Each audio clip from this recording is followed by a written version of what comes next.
જય શ્રી કૃષ્ણ મિત્રો, જો તમારે સીધી ભરતીવાળી નોકરી એ પણ કોઈ પણ જાતની પરીક્ષા દીધા વગરની જોતી હોય તો તેના માટે સરકારે આ ગુજરાત વન વિભાગ ક્લાર્કની ભરતી બહાર પાડેલી છે, જેમાં ખાસ કોઈ પરીક્ષા નથી અને સાથે સાથે ભરતી ઓફલાઈન છે, એટલે કે ઓનલાઈન ભરતીની અરજીની પ્રક્રિયા છે જ નહીં. બરાબર છે. માત્ર તમારે મેલ કરવાનો થશે, જેમાં ખાસ કરીને કઈ રીતે મેલ કરવો, કઈ કઈ વિગતો તમારે મેલમાં ઉમેરવાની થશે, એ બધી જ માહિતી આ વિડીયોમાં તમને આપવામાં આવેલી છે. તો જય શ્રી કૃષ્ણ મિત્રો, મારી ચેનલમાં તમારા બધાનું ફરીથી સ્વાગત છે. તો કે આ ભરતી માટે લાયકાત, પગાર, ઉંમર મર્યાદા, ઓફિશિયલ નોટિફિકેશન જે આવેલી છે તેની વેબસાઇટ અને કયા કયા ડોક્યુમેન્ટ તમારે જરૂરી જોશે, બરાબર છે, ફીસ કેટલી ભરવાની થશે, તેની બધી જ માહિતી આ વિડીયોમાં આપેલી છે.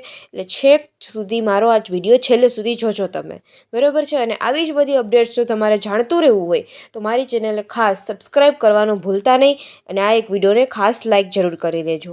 તો આપણે સમય બગાડ્યા વગર ખાસ આ વિડીયો ચાલુ કરી દઈએ, બરાબર, બધી જ માહિતી મેળવી લઈએ. તો કે ઓફિશિયલ નોટિફિકેશન પ્રમાણે તમને આ પ્રકારની બધી જ માહિતી આપવામાં આવેલી છે, જે ખાસ જોવું કે ઓરિજિનલ છે કે નહીં. તો કે ઓર્ગેનાઇઝેશન છે તો કે ગુજરાત રાજ્ય વન વિકાસ વિભાગ, બરાબર છે. પોસ્ટ કઈ છે? ક્લાર્ક અને અધર્સ, એટલે બીજી પણ તમને આપવામાં આવેલી છે એમાં પોસ્ટ, એની પણ ભરતી છે.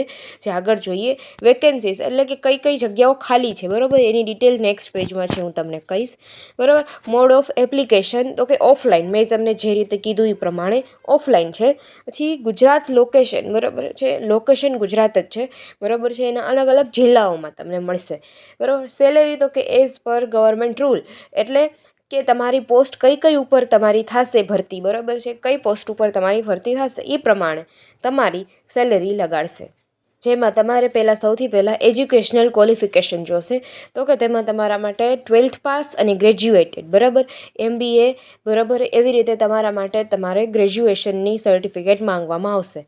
બીજી એ વાત કરી લઈએ કે તમારી કઈ કઈ પોસ્ટ તમને લાગુ પડી શકે છે, બરાબર છે, જેના માટે વેકેન્સી અથવા તો જગ્યા ખાલી છે.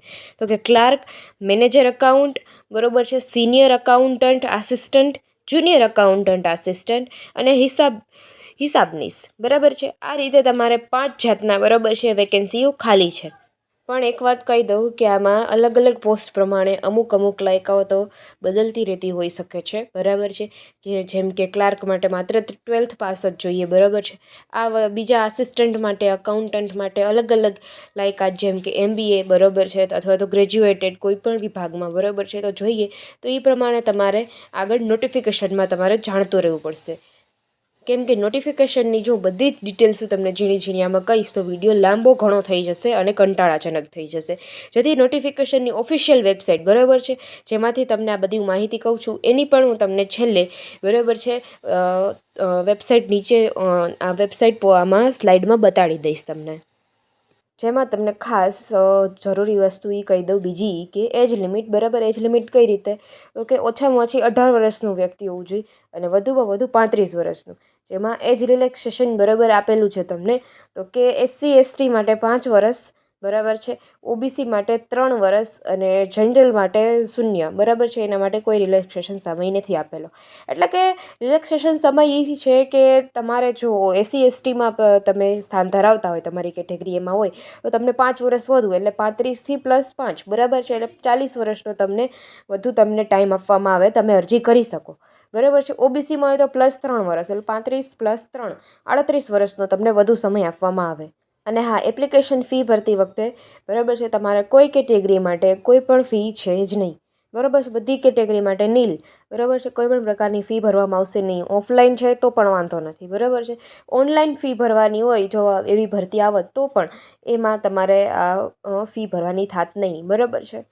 પણ સાથે સાથે નોટિફિકેશનમાં પણ અમુક જરૂરી ડેટ આપી લીધેલી છે, જેમાં એપ્લિકેશન સ્ટાર્ટ ક્યારથી થતી હતી? 2 ફેબ્રુઆરીથી 2026થી. અને લાસ્ટ ડેટ કઈ છે? તો કે 10 તારીખ, બરાબર છે, 10 તારીખ, 10 ફેબ્રુઆરી 2026ની. ખાસ કરીને તમારે મેઇલ કરવાનું ભૂલતા નહીં, બરાબર છે. તારીખ થોડી ઘણી નજીક આવી ગયેલી હોય તો, બરાબર છે, ખાસ કરીને મેઇલ કરવાનું ભૂલતા નહીં. જેમાં તમારે તમારા મેલમાં આ પ્રમાણે કંઈક પ્રક્રિયા કરવાની થશે, બરાબર. ડોક્યુમેન્ટ એપ્લિકેશન ફોર્મ તમારે આ વેબસાઇટ આપેલી છે, ઓફિશિયલ વેબસાઇટ જે છેલ્લી લખેલી ને, બરાબર છે, એ ઓફિશિયલ વેબસાઇટ જેમાં નોટિફિકેશન અને બીજી બધી વધારાની ડિટેલ્સ આપેલી છે. હવે તમારે મેલ એના ઉપર કરવાનો છે. આ મેલ આઈડી લખેલું છે ને એના ઉપર તમારે મેલ કરવાનો થશે, બરાબર છે. હવે બીજી વાત એ કહી દઉં કે તમારે આ મેલ કરવા દરમિયાન બરાબર અમુક ડોક્યુમેન્ટ નાખવાના થશે. તો કેમ કે આ સીધી ભરતી છે તો તમારે તમારા અમુક પ્રમાણપત્રો દેવા પડશે, બરાબર છે. અને અમુક જરૂરી સહી, તમારા ફોટા એવી રીતે દેવાનું થશે. જેમ કે ખાસ માર્કશીટ છે, તમારું રેઝ્યુમે છે. રેઝ્યુમે એટલે તમે અત્યાર સુધીમાં તમે ગ્રેજ્યુએશન પાસ કર્યું હોય, બરાબર છે, MBA કરેલું હોય, બરાબર છે, અને અથવા તો 12th પાસ કરેલું, તમારો એક્સપિરિયન્સ શું છે, બરાબર છે, અને તમે કેટલું ભણેલા છો તે, તમારી ડિગ્રીઓ, બરાબર, એ તમારો રેઝ્યુમે થશે. પાસપોર્ટ સાઇઝનો ફોટો, માર્કશીટ, બરાબર છે, સ્કૂલ લિવિંગ સર્ટિફિકેટ તમારું 12મા ધોરણ સુધીનું, આધાર કાર્ડ હોય તો આધાર કાર્ડ, બરાબર છે, બર્થ સર્ટિફિકેટ ખાસ જોશે, અને કાસ્ટ સર્ટિફિકેટ, બરાબર છે. આટલી વસ્તુઓ જરૂરી જોશે. જેમાં ખાસ કહી દઉં તમને એ કે બધા ડોક્યુમેન્ટની બે કોપી ખાસ સાથે રાખજો, અને અપલોડ કરવામાં પણ ધ્યાન રાખજો, જેથી કરીને ખાસ તમે આવી જ બધી ડિટેલ્સ તમે શાંતિથી અને ધ્યાન દઈને પૂરેપૂરી ભરજો. એટલે મેલમાં તમારે આ બધી વસ્તુ નાખવાની થશે, બરાબર છે. પછી તમારે આ મેલ નાખવાનો થશે ત્યાં, બરાબર છે. તમને મેલ આઈડી તમને આપેલી, એમાં મેલમાં તમારે મેલ કરવાનો થશે, બરાબર. હવે વાત થઈ ગઈ આ બધી જ આખી અરજીની પ્રક્રિયાની, બરાબર. હવે જો તમારે કોઈ પણ જાતનો પ્રશ્ન હોય, બરાબર છે, કોઈ પણ જાતની પ્રોબ્લેમ હોય તો બરાબર, તો પહેલાં નોટિફિકેશન આખી વાંચી લેજો, બરાબર છે. કોઈ પણ જાતનો પ્રશ્ન હોય તો નીચે કોમેન્ટ જરૂર કરજો ખાસ, બરાબર છે, જેને તમને જવાબ મળી જશે. અને ખાસ કરીને આવી જ જો બધી અપડેટ તમારે જાણતું રહેવું હોય તો મારી ચેનલ ખાસ સબસ્ક્રાઈબ કરવાનું ભૂલતા નહીં, બરાબર છે. અને નોટિફિકેશન બટન ઓન કરી લેજો બેલનું, બરાબર. અને બીજું, આ વિડીયોને એક લાઇક જરૂર કરી દેજો. ત્યાં સુધી બધાને જય હિન્દ, જય ભારત.